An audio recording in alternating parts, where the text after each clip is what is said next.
Okay, everybody, I'm going to talk about Chapter 3.9, Late Modern and Early Contemporary Art in the 20th Century. Lots going on in this chapter as well. Instead of just inventions happening and sort of positive things, a lot of negative things are happening that artists will react to. World War I and World War II.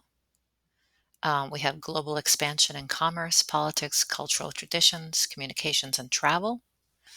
And what that means for art history is more art of different cultures, non-Western art will be traveling for artists to see and be influenced by, and artists themselves will travel from one place to another, including American artists to Europe, and European artists will start to come to America, fleeing the effects of World War I and II. The modern art period is roughly 1860 to 1960, and then contemporary art is considered anything after that. And I imagine as time goes on, there'll be this period will be broken up into different segments, maybe post-COVID segment. All right, the revolution of color and form. We're going to see the formal elements of art really start to be used as the main subject rather than representation of subjects like portraits or landscapes. Artists Henri Matisse and Pablo Picasso um, will be the two big figures we look at. They had a friendly rivalry, not like Michelangelo and Raphael. They knew each other, they liked each other, they chided each other constantly. They painted portraits of each other and their spouses, and they each contributed to the expansion of artistic possibilities. Matisse was known for his use of color, and Picasso will do all sorts of things with form and shape. And of course, these two artists are living in Europe. Matisse is a French man living in Paris, and Picasso lived in Paris. He was a Spaniard. He moved to Paris to work. But a lot of his artwork does have to do with him being from Spain. So they would have known the art of the Impressionists and the Post-Impressionists. So these are sort of like linear in a way. Art leads to art leads to art based on chronology. Matisse was known as a fauve. He founded Fauvism. It was actually a derogatory term an art critic gave for this style. He thought that the art looked like a wild beast had painted it, and Matisse just went with it. He sort of had a good sense of humor. He was influential. He had a very unique style. It's expressive and decorative and bold use of color and pattern. This is his famous painting, The Red Studio, and people who saw this would recognize these paintings as Matisse's paintings. So he put his own paint. It's a painting in a painting. Sort of like that salon picture that we looked at. Makes a nice comparison. And hopefully when you see this painting, you remember the painting Vision After the Sermon, the Gauguin painting from last chapter. The bold use of red as both descriptive. I mean, walls and floors can be red. The ground from Gauguin's could not have been red. Or it could be expressive. But you can see what Matisse does is he uses line in such a light, whimsical way. Right? These are actual lines making the objects outlines, but it's like they're invisible because he matches color to color, so everything seems like a silhouette. And then his paintings have descriptive colors so that they stand out, they have emphasis. So I'm using all these words. These are the words from section 1, right? These are formal elements that he's dealing with. Not necessarily just the subject, but the formal aspects.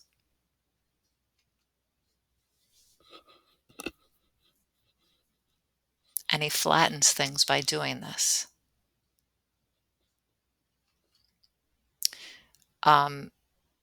He was a very prolific man. He lived a very long time, as did Picasso. This is a picture of him, a photograph of Matisse. Later on, he had a debilitating like a muscle thing, arthritis in his arms, and he couldn't really paint, but he kept going and used scissors to make art, scissors and paper. And he made these giant, beautiful silhouette works, paper cutouts. I hope that reminds you of Starry Night. And he gives this little emphasis with red, as if it's a heart. So he's very positive, sort of like a happy artist in a way, maybe the opposite of Van Gogh. But using paper cutouts, that's revolutionary. We kind of know these things already through collage. It's something we're used to, but Picasso and Matisse invented this as an art style or an art medium. Picasso and Braque were also friends, but Picasso gets most of the credit for the style of Cubism. And what Picasso did was he concentrated on geometric form as construction of the space. And this is what I was hinting at in the last chapter, is exactly what Cézanne did, right? Mount Saint Victoire, he took the side of the brush and he painted everything as if it was cubes or geometric forms. Well, Picasso did see Cézanne, of course, another French man, and he actually called Cézanne the godfather of Cubism, much to Cézanne's dismay. He thought Picasso's art was not very good. Picasso was influenced by everything. He was super prolific. He made so many paintings, and he actually sold almost everything he made. Like any little scrap of paper is for sale. He was also influenced by, there was a show of African art. It's called the Trocadero Museum. Had a giant show with African art, masks in particular. And Picasso made direct references to that in his paintings. So you can see this African art. Everything's broken up into geometric plane. This is the actual African mask. So we have these geometric shapes and then these hard ridges or angles. So Picasso did a painting of that. So he sort of meshed what's going on in this African mask with Cézanne and came up with his own style, and he called it Cubism. And this is his famous work, Les Demoiselles d'Avignon. These are a group of ladies that are on display, not in an academic way, but these are prostitutes. Right, so sort of on the backs of Manet, Cézanne. Right, people have already broken this tradition of using the female nude in a scandalous way, and now he's putting African masks on the women as well. So their forms are broken up into geometric shapes, and you can see even the background, the drapery looks like it's a series of geometric shapes.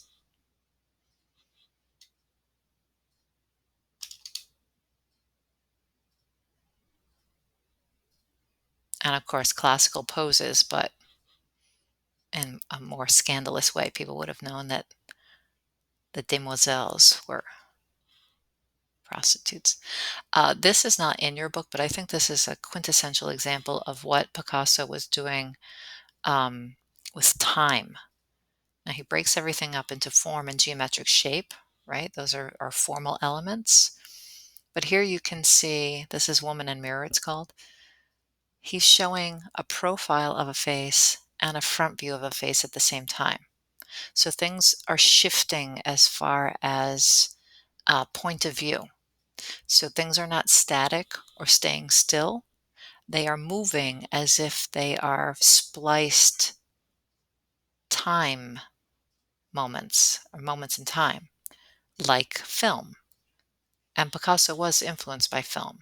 Right? Why does, if art has come this far where color doesn't have to represent color and shape can represent a figure, why does the figure have to be static? Why does it have to be one single moment in time? Why can't paintings show more than one? Right? So that's sort of the gist of the other part of Cubism. Juan Gris was another one. So it was Picasso, Braque, and Gris. worked a lot with collage, and here he actually has a wine bottle label glued right into it. And I'm going to say this again, we understand what collage is. We all made it as kids. I taught art for a long time. We did all kind of collage projects. But this was a very new thing in art, right? Like now art doesn't even have to be just two-dimensional art, doesn't have to be painting. It can be paper stuck to the canvas with paint and other things. This is revolutionary. We sometimes have a hard time going back and looking at things that we're so used to as new things, like photography. But certainly it sort of shook people up when they saw this and thought of lots of possibilities, or they hated it. So collage, not colleges, collage. And so we see the whole art world is opened up, not directly just from these few pieces I'm showing you, but this takes a while. We're in 1951 now with this bicycle wheel, right? So we go from like the 1880s with the post-impressionists to this. And in art history, that's a very short time for things to happen like this, where this is called found art, where Duchamp isn't making these things, he's finding two different things and sticking them together as a sculpture. And he's dealing with them as a formal subject rather than what the actual things are. So that it's not representational. Like we see this is a bicycle wheel and a wooden stool, but we can also talk about it as a circular object that has symmetry and radial symmetry or balance. Um, we know that has movement, actual movement, right? This has a geometric and organic shape. It's totally balanced from top to bottom. So we can talk about anything formally. It doesn't have to be a subject. It can be abstract or non-representational. Kinetic just means it's moving.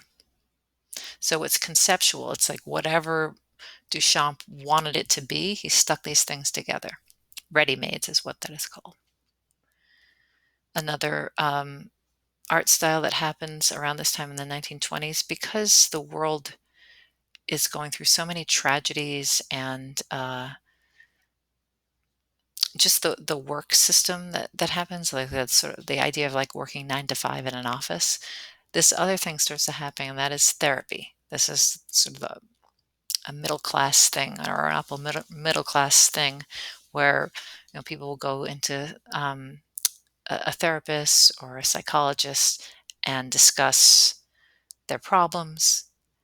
Sigmund Freud is popular around this time, and one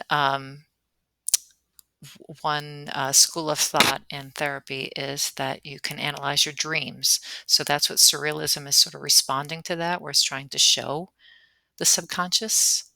The unconscious mind is the subconscious,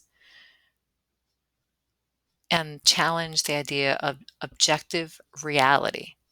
So this is just another facet of once art is opened up to that's anything the artist wants it to be, why can it be not real, surreal? And so this is Dali's most famous painting, The Persistence of Memory. You can see it's a landscape, if you want to call it that. Right, so we recognize things. There's a tree. There's these melting clocks.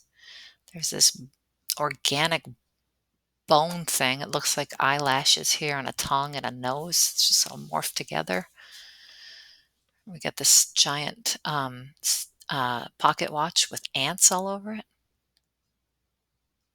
So we recognize what some of the things are, but they're all put together in such a way that it's surreal. It doesn't make any sense.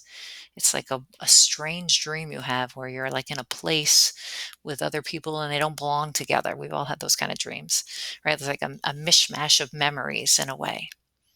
There's also some sinister elements to some of Dali's work, and some are quite funny.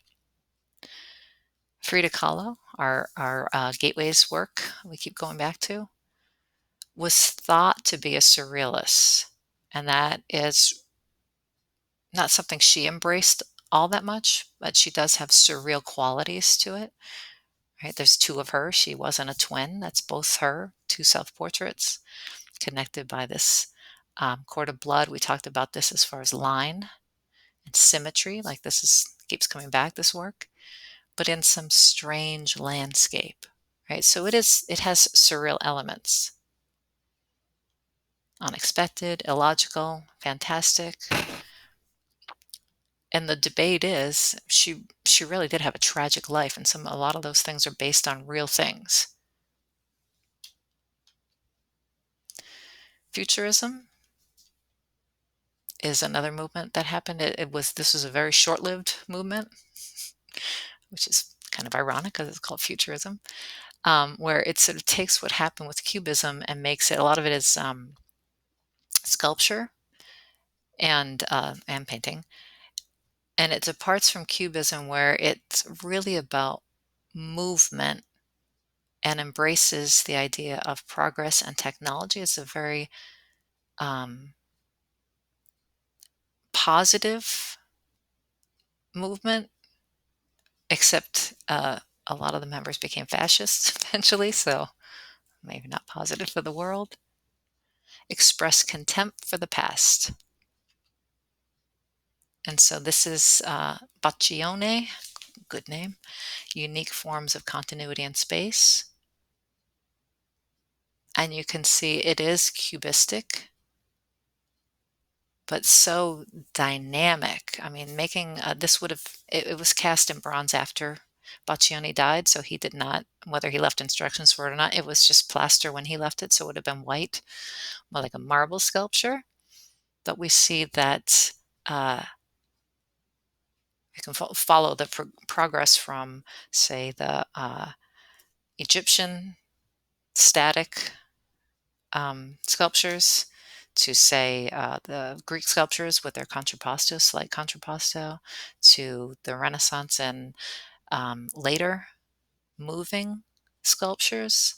And now we have this really moving, right? So food for thought for a test. What sculpture or sculptures do you think would make a good comparison with this? Like what lineup would you have to say, oh, this has very similar things happening, or I can see the progress this way.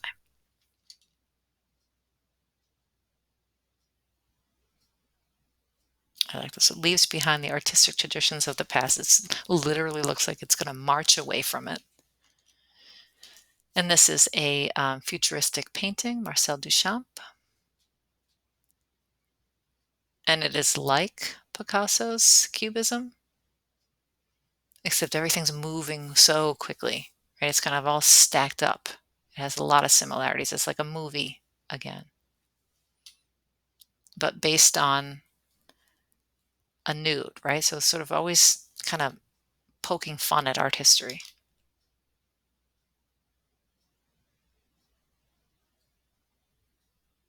And I should mention that that's really why that painting is famous. The Armory Show was a giant show in New York in 1913, where it was like one of the very first big venues in America where artists from all over entered the show. And it was Duchamp's that caused such a scandal because American viewers would not have been familiar with Picasso, right? They would have been shocked at this kind of thing. And now we get into later styles where this is still the style. Everything is totally abstract. It's minimalism based on just geometric shapes and color. So we're going to have art styles that can only be discussed as far as the formal elements. There's no religious or historical or cultural overtones. It's reduced to just the formal elements. And Mondrian, in fact, mostly only used just primary colors as well. Cubes and primary colors.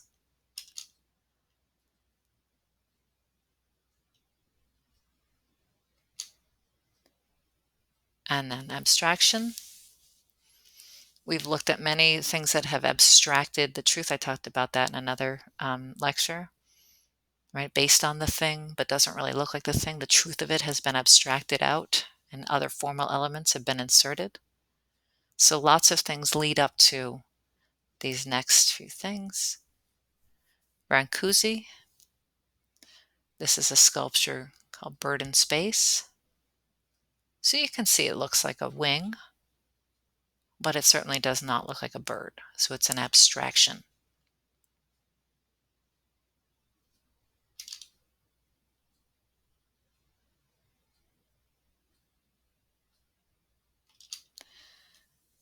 So again, the Armory Show really kind of kicks things off in America, because the United States will become sort of the fore of the next few movements we're going to look at. So there's the Great Depressions happening here, the regionalists, some of you are writing about them, like Grant Wood and them. Social realists. So this is 1930. The WPA is a program that the government sponsors artists going out making American art or bigger art projects, murals, a lot of them, in government buildings. This is not one of them. This is American Gothic, probably one of the most famous American paintings. And we have these Midwesterners. Grant Wood, the artist, was a Midwesterner. Sternly looking, the woman is looking elsewhere. The farmer looks out at us holding his pitchfork. And behind them is a pointed arched window, which is the window of the Gothic era. So a pointed arch. This is the American Gothic style of architecture. That is why it's called American Gothic. But it's also sort of a pun on like these old-timey people. So sort of representing Midwestern ideals. The joke is this is his, I think, sister-in-law, and this is really his dentist. They're not actually a farming couple. But it's supposed to represent like American ideals, the way to live a good life. It makes a good comparison with other couples that we've seen that sort of like supposed to be showing a unit.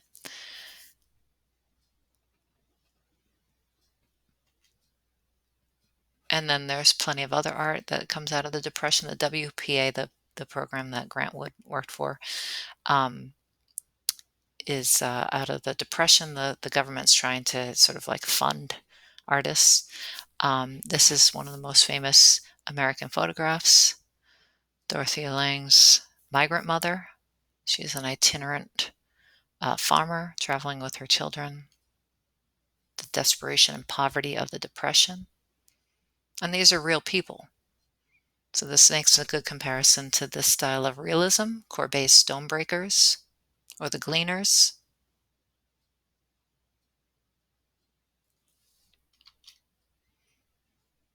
The Harlem Renaissance happens in the 1930s and 40s. Harlem Renaissance was was literature, music, and painting.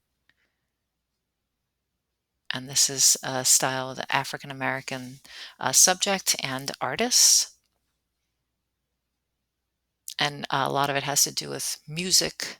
So the paintings show musical like groupings, gatherings. It's Aaron Douglas was one of the big figures, as Horace Pippin is another. Jacob Lawrence, my personal favorite. So again, commissioned by the WPA, which Grant Wood worked for. So this is a giant mural.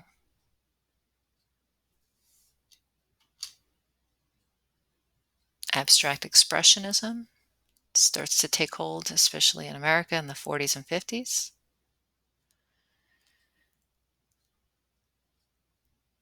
And what this means is abstract expressionism. So it's going to express the artist's emotions without showing things. The biggest figure at this time is Jackson Pollock. He's sort of like the American Van Gogh. He had well, he didn't have a rough life, but he He had a rough personality and ended his life very roughly. Or he didn't end it, but it ended roughly. Um, and what he liked to do is put his canvases down and drip, pour, throw the paint. And he called it action painting. There's actually many films about him. There's movies about his life, and then there's films of him making his paintings, if you like to look at those. And he would shove all kinds of stuff into the wet paint to stick as if it was collage, right? So he didn't happen on his own. He sort of happened on the backs of other people doing things. And so this is abstract expressionism. It's totally abstract. There's no subject, even though he gives them titles. Sometimes he calls them things like lilac fields or something like that. Sometimes he would just give them generic names so that you could make your own associations.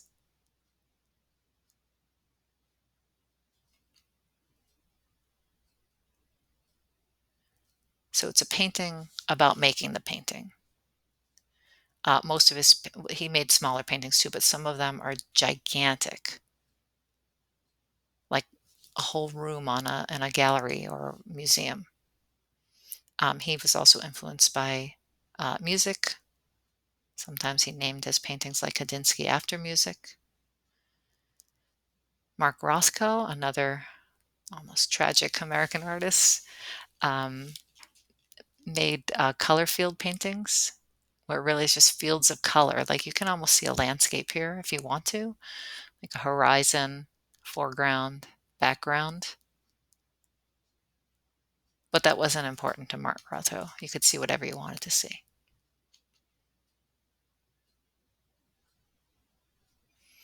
So again, both he and Pollock, the viewers to respond individually. You are not being told what to see or shown what to see. It's up to you. And he thought of it more as contemplation or meditative. Pop art is sort of the quintessential American art form. It did happen in England as well. It embraces recognizable subjects and uses images from popular culture, thus the pop, and uses commercial art as a base for a lot of the style. Andy Warhol, one of the most famous American artists. This is 30 or better than one. I hope you recognize Mona Lisa in there. So this is these are silkscreen. So he would use photographs and silkscreen them, and then he would repeat the image. And he actually is making fun of that, 30 or better than one.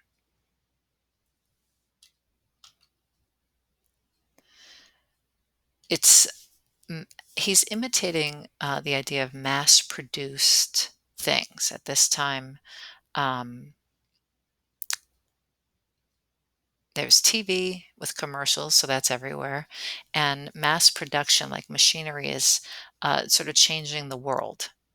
So that when you go to a store, suddenly instead of having just one type of cereal to choose from the mom and pop shop, you go to a giant store and you see like dozens and dozens of types of cereal to choose from. And Andy Warhol is reacting at that. And here it is, more is better. So he's echoing languages of consumerism. And he did this with lots of things. His most famous is the Campbell's soup can, the tomato one. He did dozens of these. Sometimes he displayed them all together. Sometimes it's just one or two. So he makes these silk screens, which is how you make, say, like t-shirts and things like that. It's a mass production type of thing. And he's trying to imitate like a store shelf. In fact, he called his studio the factory. Well, I'll say the studio. He actually had giant buildings. He called it the factory, and he had other people working with him or for him, so that he would do the main design, and then they would sort of like crank these out. So he was like a factory. He was imitating the whole idea of consumerism. Roy Lichtenstein is another pop artist. and he liked to use comics as his inspiration. And old-timey newspapers would break things up. If you wanted color, you had to have these Ben-Day dots, so he painted these on there, but he's trying to imitate like newspaper or print or magazines. And then he has these heavy black outlines, which are very graphic and commercial. You want them to pop. You want people to catch attention with the use of color and line.